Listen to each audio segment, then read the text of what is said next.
Hello, everybody. Welcome to Two Wizards and a Mic, where a couple of old dudes who like D&D and play D&D talk about it. There you go. D&D. Yeah. That's the show. Yeah. Let's roll That's some good. dice.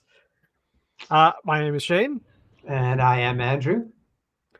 and today we're talking about some cool stuff in regards to D&D. However, I'm sure there must be some sort of Kickstarter update about a Kickstarter that's coming up, maybe? Yeah. So the one that's just finishing is the Monsters of the Dungeon.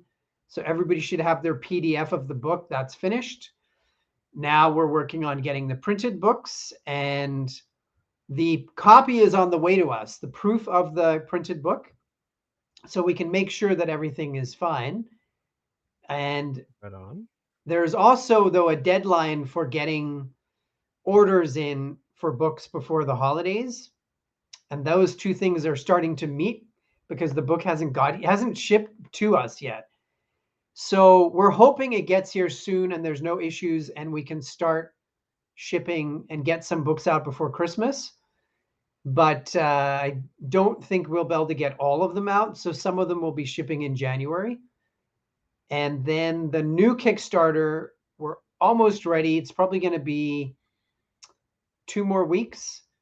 We're just finishing off a preview booklet and some new art. And this is for the world of Mir, our campaign setting. And it's going to have subclasses for your players that they could use, lots of magic items. The world has 9 continents. It's very detailed. It's also built in a way you can use it as a template for your own homebrew adventures. Very easily, you could do that. And we're going to guide you. We'll give you places where different adventures could happen. And yeah, very, very detailed. Like you're literally going to be reading about a village and it'll say, oh, by the way, these are the kind of fish you can fish in the lake nearby. Nice. Or Nice. this is the kind of armor and weapons that the local soldiers use. Or this writer in the town wrote a book about this subject. So it's going to be extremely detailed. Now that is cool to know because that is one of the things that I always find for when I'm doing stuff, like when I'm running games, which is not that often, but still, um, you know, little grams of detail like that are actually very important because that way, if a player goes, "Yeah, you know what, I kind of feel like going fishing," and you can be like, "Well, that lake over there, that's a good one. You should check that one out." There's no watcher in the water there. I mean, there's no salmon, but there might be some perch. Yes, that's true. As long as there's no Well, doubt trout, that's fine. I have a love hate relationship with the Doubt Trout, as I'm sure people who've listened to the show periodically or watched. The Doubt Trout, my first encounter went very poorly. Did you Uh, notice in the Phelan 2 book there's a self-doubt trout? yep, I did. I did. I had that book out, what, last time we recorded because we were talking a lot about books. Yeah, yeah. So, if you haven't picked up any of the books that we've just mentioned, you of course can go to where? Worldofmere.com. Excellent. All right. So for today, we're talking about something that I think is sort of like a. I've played these games, and a lot of them I've never really connected them to D&D. They are fantasy games, of course, but today, of course, video games. D&D in video games, which is kind of a hit and miss experience, I think, for a lot of people. What made you think of this topic for this episode? Well, I think so much of modern video games in general, every kind of game, but especially obviously role-playing games, a huge part of the video game industry, which is now billions and billions of dollars. I think it's might be bigger than the film industry now. It's bigger than many industries. It wouldn't Um, surprise me. yeah, a lot of it is really due to D&D. Like there's so many elements that D&D brought in where you're playing a character, you have the concepts of armor class, how hard it is to hit your character, what the health is, hit points that they have, leveling up, um, playing a different creature, like not necessarily being human. You can even play male or female. Um, these different classes where you're a fighter or wizard. All these things came from D&D and then spawned this huge industry now. It took a long time over the years, as we'll show you now. It had very humble beginnings, that's for sure, but is absolutely enormous now, and the quality of the games is spectacular. Well, the top games. The top games, yeah. There are definitely some that I've played over the years. Like I don't want to spoil the list, but there are some on there that I've played because I either acquired them for free through like giveaways or whatever. And Yeah, of course, the moment you have a fantasy game, I'm in there like that. Um, and I acquired like a series of games, like 1 through I think 8 or something, and I played them. They were not great games, but I dug the story, and that's kind of what I really like about a lot of these is the story is more interesting than the actual graphical fidelity or all of that stuff. right, So, right. so what is first on our list for this particular discussion? Well, again, there's hundreds of games that we could talk about that are connected to Dungeons and Dragons in some way. Um, we're going to slim it down to some of the bigger ones that we found. Some of these Shane and I know, some of them we've seen, some of them we've played. So, one actually that I found out just today, I was looking a bit more. There was one actually in the 70s. I think it was 1974, called D&D. This is not an official game, but they did call it D&D, and it was a very very basic video game, and not much in the way of graphics, and the very simple early version where you're basically just writing text and getting text back. There's almost no graphics to it. Um, and then I think the first one that started to look like anything that we would know now was in 1980. There was a game called Ultima, Ultima. and Yep. it had a really basic map, and you basically had to tell the character you're that you're playing to go north, west, south, east, and then they would run into creatures, and then it would just basically give you text in terms of the interaction, and it was always combat. There was nothing else could happen. Yeah, yeah. Um, but The very, role very basic. playing part was very limited. Yeah, really, really basic. And then one that was quite similar a year later was called Wizardry. But that one started to have a bit more. The maps had a little bit more detail to them. That one you actually had class, like what kind of if you're a warrior or a wizard. It had armor class already, and then it did the math on screen. It showed you when you were fighting creatures. So those two really basic early on. And then in 82, you get the first actual official game that is licensed by TSR called Advanced Dungeons and Dragons. So it was a Cloudy Mountain. I think it was called the Cloudy Cloudy Mountain. Mountain. Yeah. And you could play it on the Intellivision. So I happened to play this game because way back then I was really young. It was not long after I came here from Africa. So I must have been maybe 10. Actually, no, I would have been a little bit older now that I know the year. I would have been a little bit older. Right. And I knew this rich kid who had Intellivision because nobody else could afford those kind of like these home consoles are very rare and expensive. And he had it, and he had a ton of games. And the graphics back then were so basic. There was a tank game where your tank was basically like a A rectangle. square. Yeah, and the trees were like circles and buildings were circles. It was incredibly basic. It wasn't much further than Pong, right?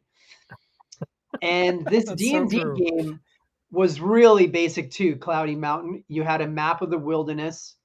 You could click on it and then you would go to these dungeons, and your little tiny person could shoot arrows at monsters, which were very basic, like snakes and things, and little dots, and then maybe we're supposed to be like a swarm of rats, and like an ooze was just like a lumpy kind of circle, and then you could pick up arrows, so you had more ammunition. I think that's how it worked. It's hard. That was a long time ago, right?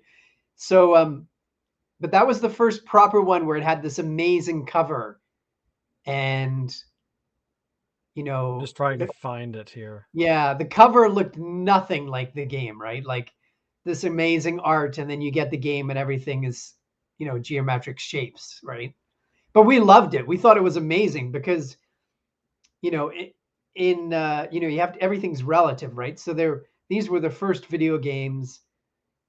Yeah, they're So here you go, Cloudy yeah, Mountain. So here's the map, yeah, what it looked like inside of yeah. dungeons, That's the dungeon. and the Yeah, cover. The cover was amazing. yeah. But here's something I did not know: it was re-released in 2020 as a Wow, modern game.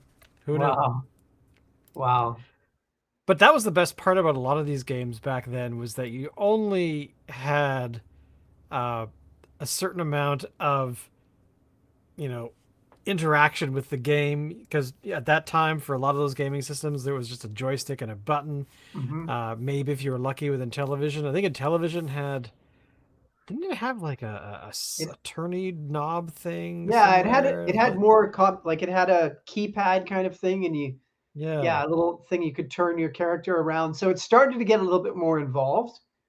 Um, but the but it power in that, engaged the imagination, though. That was the best yeah, part. yeah, 100% for sure. All those games, yeah. And that was the era just starting to get home consoles, right? Like the Atari system and Intellivision, and then later, a little bit later, ColecoVision. Um, there were also a lot at that time. A lot of the games that started were arcade games, and the big one was True. in 1983, Dragon's Lair, and this was a massive hit because the quality of the art and the graphics were just light years ahead of everything else. It still stands up today in terms of the art and the graphics. Yeah, Um, the art for Dragon's Lair, and I think there was another one, Space Ace or whatever, but those yeah, were hand drawn things by yeah, Don Bluth, that's who right. made like Fievel. Who loves Fievel? Yeah, Secret of The American. Nim.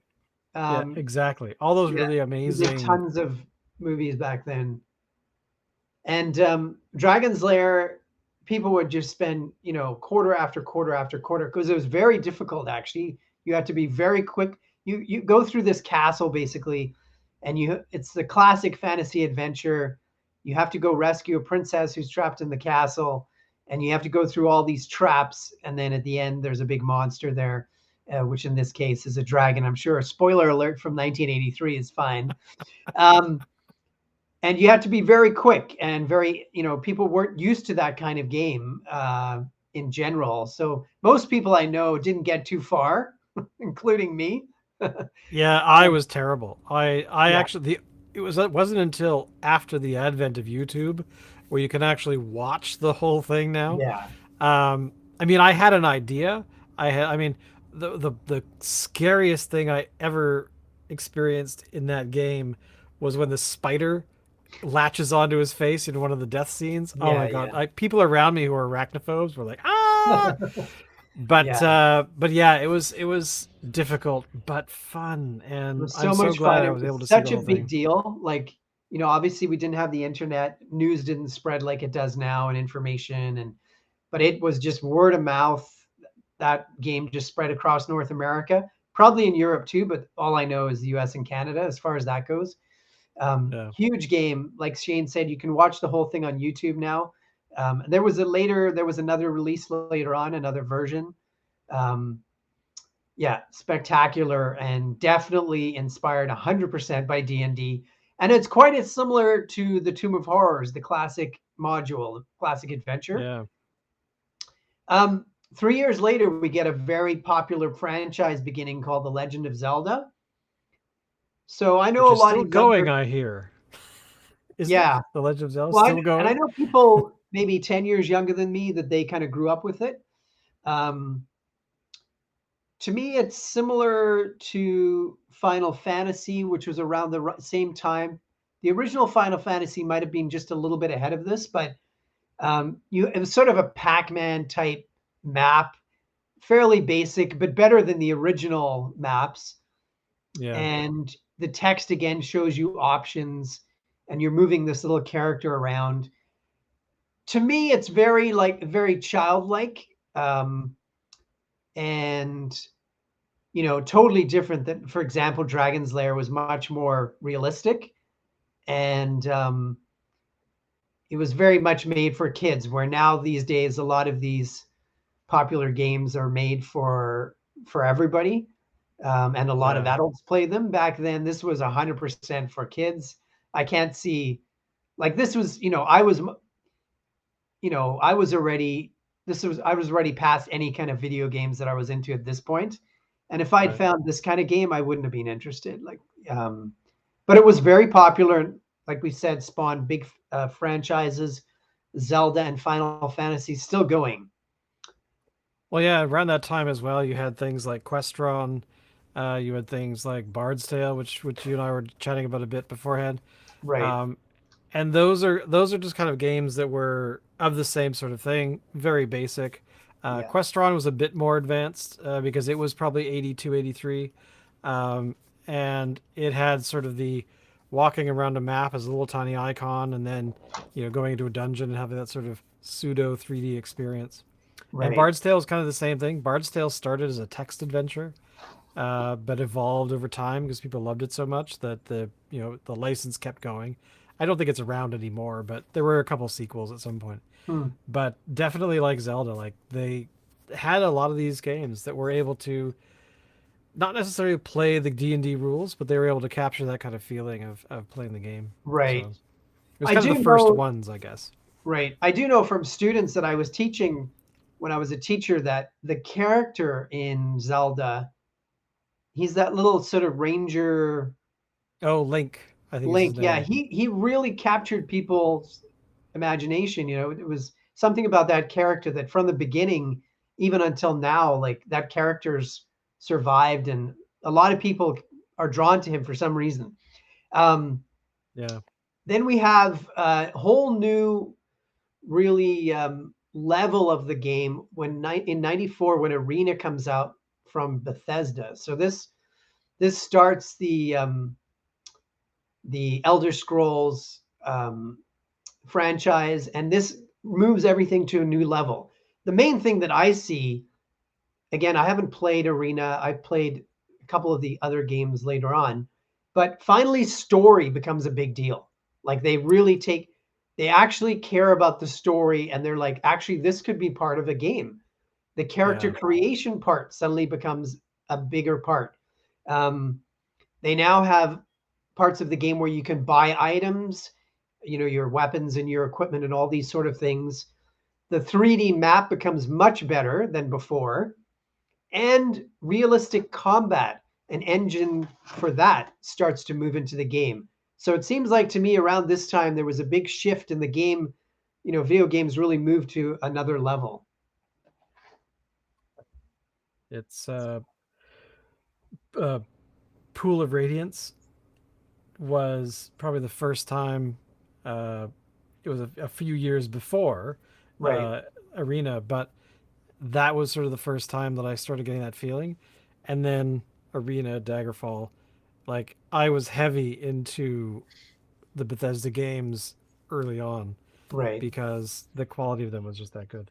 Um, Yeah, like you say, a couple years later, Daggerfall comes out. The user interface starts to get much better. Um, you have your actions now on the user interface on the screen. The 3D graphics keep getting improved, and it reminds me. I watched a video of the gameplay. The gameplay looks almost exactly like Minecraft when you're in a oh dungeon yeah, it totally is. or It when you're in a totally building. is. It's exactly the same, and it's interesting that that was so long ago. But this obviously is where Minecraft. It looks like that's where it came from. And it's interesting. Daggerfall is still popular because 2 or 3 years ago, it's still going on. I checked it out a Wow. couple days ago. Wow. Somebody has converted Daggerfall into like the Unity engine, so you Right. can actually play it with a much more, a lot of more graphical stuff. Right. And I gather Bethesda's like, you know what, fill your boots, you know, make all the quests, do all the stuff, just don't sell it, and you'll be Wow. fine. So you can download it for free. Wow. Um, Amazing. All right. Then we have another franchise that begins in 98, Baldur's Gate. So I've heard again, people who are sort of in their, especially people I know in their 30s, this was a big game for them, maybe in their 40s as well. Um, the UI changes, the music, there's actually really good music. Character generation becomes important. And it's quite different. This sort of model in terms of the presentation, like the map that you see on screen. After this gets copied over and over and over. And that's what it looks like to me. Um, it looks like you're playing with a virtual miniature. That's what the gameplay sort of looks like. And the screen starts to get much busier. Like you've got like little light up circles around your characters. You've got, I think some of the magic might be, you might see it. And then there's like little icons that appear on the screen, and suddenly the screen gets a lot busier. And yeah. for me, partly I think because I didn't grow up with a game like that. To me, that sort of presentation is too much for me. There's too much stuff going on in the screen. Well, I am like I'm kind of in the same mind, because one of the things that I never really got into, which a lot of these D&D based or influenced games Yeah, uh, use, is that isolinear? No. What is it called? That sort of, isometric. isometric. Thank you. Yeah. Isolinear. Star Trek. Um, but that particular viewpoint, I never really got behind. Hmm. Um, I was just not able to. If there were, if I was really invested in what the story was doing, then I Right. was okay. Right. But the bulk of that style of games, it just doesn't sell to me. It doesn't really kind of give me that, that moment of I'm in the game, Yeah, I'm yeah. No, invested. 100%. What was that very popular game that you could play online? It was just huge. It was, you didn't, EverQuest. is that it? I think that maybe that's it. Where you played a character in this sort of, that sort of setup. The screen wasn't as busy, but it was like hugely popular because you could just play it for free. I think it is EverQuest, because at Is one EverQuest? Yeah. time That sounds EverQuest, I right. think, like that, and then there was the model of EverQuest was kind of adopted by pretty much Right. every game after that. Right. Right. Like World of Warcraft, it was heavily Yeah. Yeah. influenced by EverQuest. Yeah. We're EverQuest was going to kind of talk the about that. first. Right. That's that kind of multiplayer world kind of business, Right. I So a think. year later, 99, Planescape Torment. So this to me looks a lot like Baldur's Gate. Um, and I would just say that the user interface maybe is not as good. It's starting to get really busy on the screen. And the interface is kind of, yeah, I think Baldur's Gate, I could see why I think it was more popular. And then, like you say, the big one hits in 2004, World of Warcraft. So this changes everything because you've got multiplayer, it's online, and it just explodes.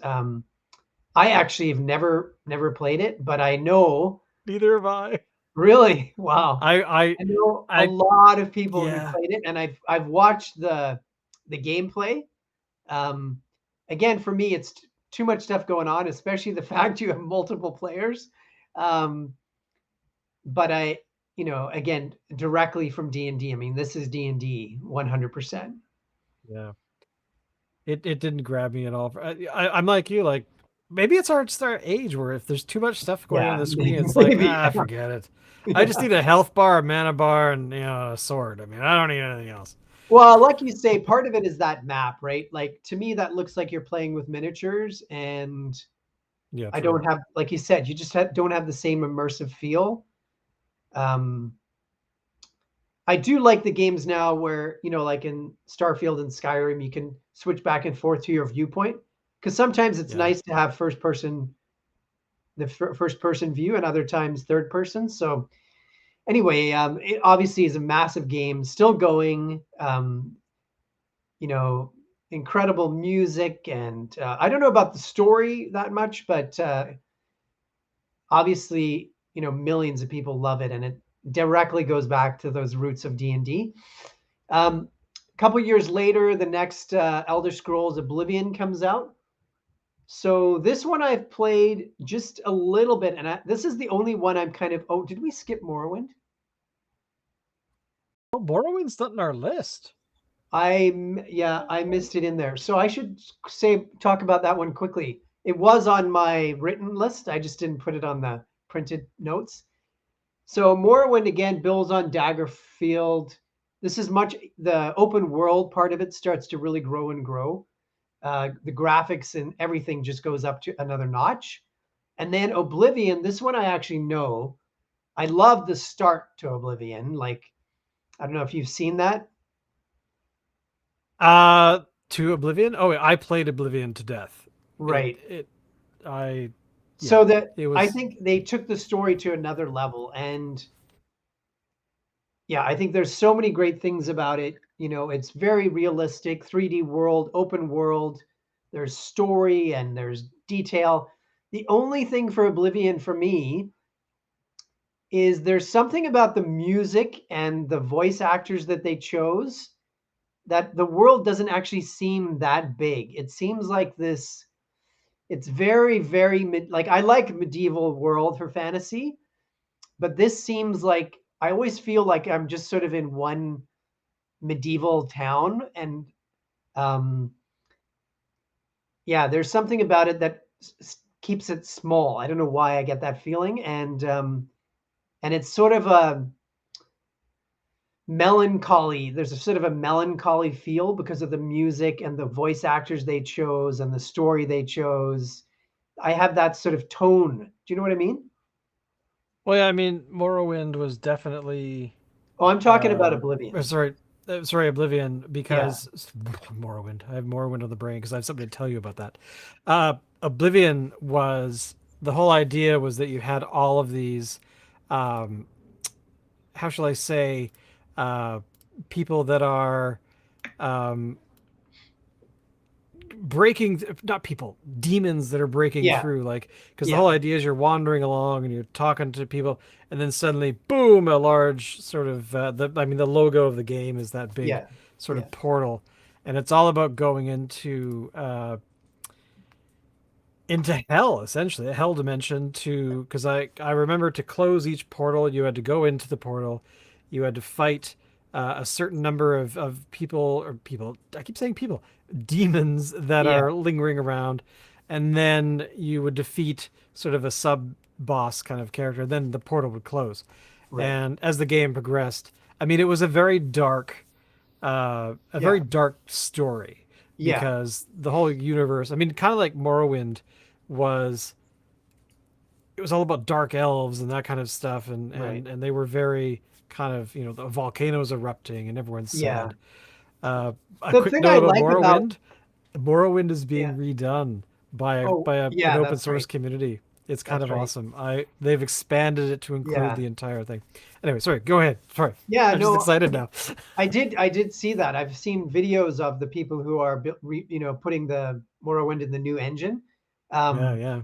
and the thing I would say about Morrowind, again, I haven't played, but I watched the gameplay, is that it's very creative. I'd say more creative than Oblivion, which I like that element of it. It's almost to the point of um, slightly impressionist art, or it's very much more got a creative element with these giant mushrooms and different kinds of plants. And And the I think large that's, fleas you run around on, like, as your fast yeah, travel points. I It think was kind that's of very cool. cool, like different lines and shapes. And so that's pretty cool.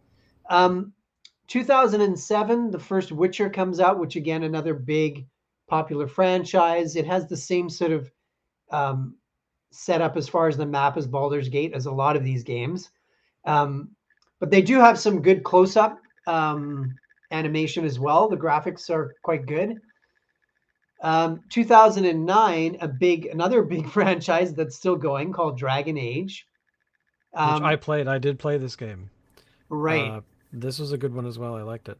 I didn't like the graphics as much because it was a console-based game at the Yeah, time when I played it, so it wasn't this on my one, souped-up desktop, that kind of thing. it sort of reminds me of my relationship with Game of Thrones, which is that if everything was slightly different, if it took a slightly different turn, I probably would love it. But it's almost like the graphics are too pretty. The characters are not realistic. Yeah, I can see that. I mean, Like they're it very, had an art element to it, definitely. yeah. The lines are like it's very clean and clear, and um, yeah. There's a certain feel to Dragon Age that just I don't know. It's not my thing. I But it gather has it had been very. sequels as well, but I don't know that for sure. Oh yeah, there. Did it I keep think there's a going? new one coming out now. Actually, Oh, really? yeah, But I mean, back then that was kind of a signature game for I want to say Xbox, but it could have been PlayStation. But basically, when it came out, it was a big deal. yeah, Um, yeah. Kind I of think like one of those Link games were on the Wii back in the day. right, right.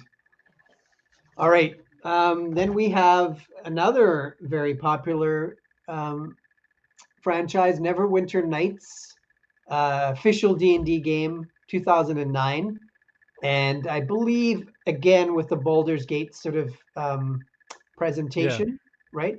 And this is I continuing. played it a lot. That one as well. And I Yeah, gather it. Yeah, it's still going apparently. Like yeah. it's had There's a a couple new. of I think there's sequels. a So new version, new update or whatever coming out again. Um, all right, and then maybe the best game. Some people think the best video game of all time, 2011, Skyrim, and takes the Bethesda model of open world role playing to a whole other level. And I think it just happened to hit home runs in so many different ways. Like, how do you get, the best, maybe one of the best soundtracks ever in a video game, some of the best art ever, some of the sorry. best stories ever, some of the best mechanics in the engine. Like, it's just other than its bugs, which I mean, all these games have bugs. Yeah, Um, yeah, I think it's. I mean, it's my favorite. I still play this game, and it's 13 years later. What, 12 years later? 12 years later. yeah. Um, yeah, it's spectacular, and it actually it's one of the main reasons that brought me back to D&D. So things kind of went full circle. Yeah. Full stop. I mean, it's. You're right. I mean, before that, the Fallout series that game company made Right. or makes really kind of it was basically they had achieved mastery of that kind of uh, being able to tell that story, being able to uh, make it engaging and interesting. I mean, Oblivion did kind of the same thing, but Skyrim just, as you said, took it to the next level. And so, hey, I still have so many mods installed in that poor game. I've Right. been sucking out as much adventure as I Yeah. can. Yeah, I've spent, hours and hours trying to balance, 50 to 100 mods on different versions of the game. Yeah, for sure. Um, the same year, very different game, Dark Souls comes out, but also a certain popularity, obviously not to the Skyrim level. Very dark. You can play an evil creature, it looks like, from what I've seen in the gameplay. And Yeah, again, that kind of Baldur's Gate map for the most part. it's that kind of those particular games I've never really played. I've watched people play them. I haven't actually played them myself, but the reason I didn't is that it seemed to be a very competitive game to play, Hmm. where like there's a lot of those games out there, a lot of the Resident Evil games, these kinds of things, where you Right. play through the story, but then there's all of these not side quests, but challenges that people want to make, Yeah. and the Dark Souls one kind of does that as well, where you've got a lot of people that are uh, basically wanting to outcompete or do better than their last run and stuff like that. Right. And Right. I Right. lose interest once I've heard the story. Sure, I'm going to go back and I'm going to dig Right. into it a bit more. But on a surface level, like that competitive sort of, I don't have that streak in me. Mm. So I'm more interested in the mechanics of the game and that kind of stuff, and not to the point of I need to do it in 3.5 minutes instead of 7. Like Right. I don't care that much. Yeah, yeah, no, I'm the same. I'm not interested in that thing, collecting items or yeah. Then in 2014 and 2015, there's Original Sin and Pillars of Eternity. These also, I believe, are on this map that sort of everybody starts using in the late 90s with Baldur's Yeah. Gate, and these ones again very busy, very similar to a lot of those games. And then I would jump ahead and talk about the new one this year that came out, which is the newest Baldur's Gate 3, just because it's so um, popular right now and it's so current. And Yeah. from what I've seen of the gameplay, I know people who love it. There are people in our D&D group who love it. Um, Again, for the most part, it does use this map, this sort of miniatures map, which all these games have used for 25 years or so. And it's quite dark, and for me, again, it's so busy. It's so busy with things happening on the screen, and the user interface is so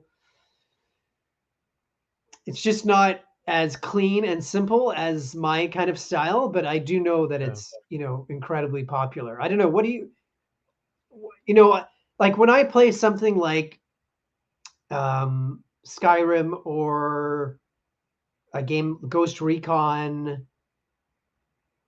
Those games, I find the user interface really good and it's really easy to use and smooth and efficient. But then I find a Yeah. lot of games, it's much more clunky, if you know what I mean. Well, yeah, I mean that's the thing, and I think a lot of that sadly comes from the popularity of consoles, where, Right, um, right. like the game you just mentioned, the Tom Clancy ones.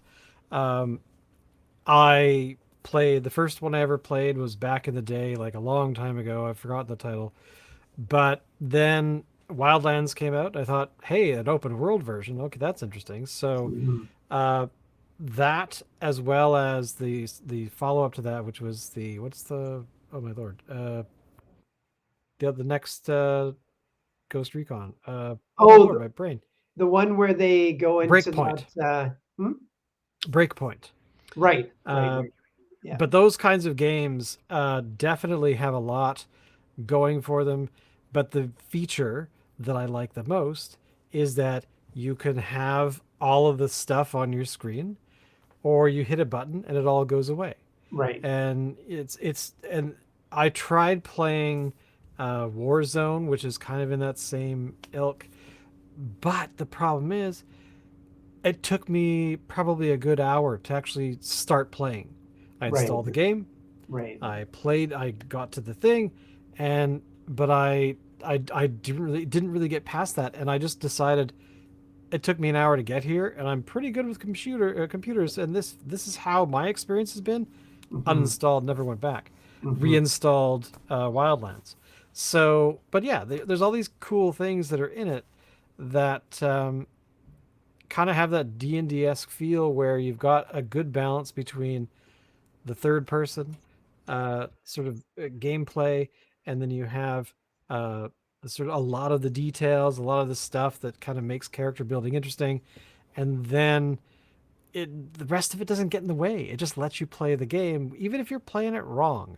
Hmm. And I mean, I wish that I have not played Baldur's Gate 3 yet, um, but from the video that you sent, and I looked up a few other people playing the game as well, some streamers and whatnot. But it's very it's going in that direction of busy screen World of Warcraft kind of influence. Hmm. I like how they broke it up, where the dice shows up and does the roll and tells you, adds your bonuses to it, and stuff like that. I like that element because it doesn't happen down along the bottom of the screen. It actually shows up and goes, boom, here's your roll. Boom, here's the bonus. Boom, here's Right. your Yeah. advantage or whatever. It's turn based, right? Exactly, yeah. Yeah. So it had a lot of those D&D things going for it Right. that were imagine in a different way where it's not, because a lot of those games have stuff happening on the side, happening on the bottom, and I just get lost because I'm trying to focus on the thing trying to kill me, and if I don't know like a seven keys keybind to cast fireball, like Right. forget it. I'm dead anyway. So, Yeah, yeah, yeah. Yeah, so but people love it. People that's love it our too. So, little summary of a very interesting you know, history, I think, in terms you just look at the graphics, like from, that AD&D game on Intellivision to oh Skyrim, man, like, wow. it's shocking how the fidelity of digital worlds has really exploded since Mhm. I'd say probably 2003, 2004, when a lot of those games kind of were moving from, so they were trying out the first person. There was a Might and Magic game, which I've again forgotten the title of, and it was built using the, I think it was Half Life 2 engine, and it was great. It was very much a sort of 3D first person experience, and I enjoyed that more than other stuff. So the Skyrims, I definitely will lean towards. Um, but a few little gems in there here and there, and I mean you can't deny the legacy and the ability for gaming to kind of bring a different way of telling these stories to the forefront, where it's not just. Um, I mean, I guess Sky. I'm gonna come back to Skyrim. The world isn't just a linear get to the end point. Yeah, yeah. Do like I remember in Oblivion wandering off for like I was like the second time I played it, and I wandered all the way to the bottom of the map, and I somehow didn't die, and I then started coming back north, and I thought, oh yeah, I should probably go. Oh, what's that over there? Castle. I really haven't gone into too many buildings yet. I was a vampire by the end of that little jaunt into the castle. And then I just embraced it. I thought, you know what? I'm a vampire now. I had no idea that it was a thing. Now I have to. Oh, what do you mean I can't wander around in the daylight? Like that kind of stuff. That a lot of these games Yeah. allow you to have that flexibility to play in a different way. Well, it's But interesting. I watched a movie recently about the the people, the creators at Bethesda who made Skyrim, oh, and they were cool. talking about how none of them start none of them play the game with the main quest. None of them. Like not one of the people as part of this, like, few hundred people in their on their team. Nobody plays the main quest. It's Well, I really mean, it's like playing Starfield, just as one of the later, the most recent yeah, oh yeah. examples. I Yeah, played my first character. I kind of just stayed away from the main story. I just wandered. I flew. I got enough experience to add stuff to the ship, and I could get to other planets and wander around. And then I went back and played the game. Just playing that one story, and it was surprisingly short. But spoilers. oh, Shh, don't tell me because It's I haven't. it's not Yeah, as short as you think. okay, okay. Uh, but yeah, I mean, again, video games, D&D, and Magic. Magic can happen, and sometimes not so much, but definitely, uh, there's something for everybody. Baldur's Gate, Oh yeah, Starfield slash Skyrim, those there's going to be something out there for you. yeah, that's So, true. That's true for sure. on that note, boys and girls, we've been going for a while. Wow, I didn't realize. I just looked at the clock. Thank you all for listening. Thank you for watching. And don't forget, go to worldofmere.com, which I have a graphic for somewhere here. There you go. Worldofmere.com, where you can, of course, check out all the stuff that our fine people at Cawood Publishing have created, and you should own because it's the rules. You're listening here. I'm sorry. The next step is to go buy everything Andrew's created because it's awesome. So we'll see you all next week. And you never know, there might be a surprise about the Kickstarter or not. Who knows? But you'll just have to come and watch or listen because, of course, we're also in audio. Everything down below in the description. Tell Later. your friends. You stop this thing.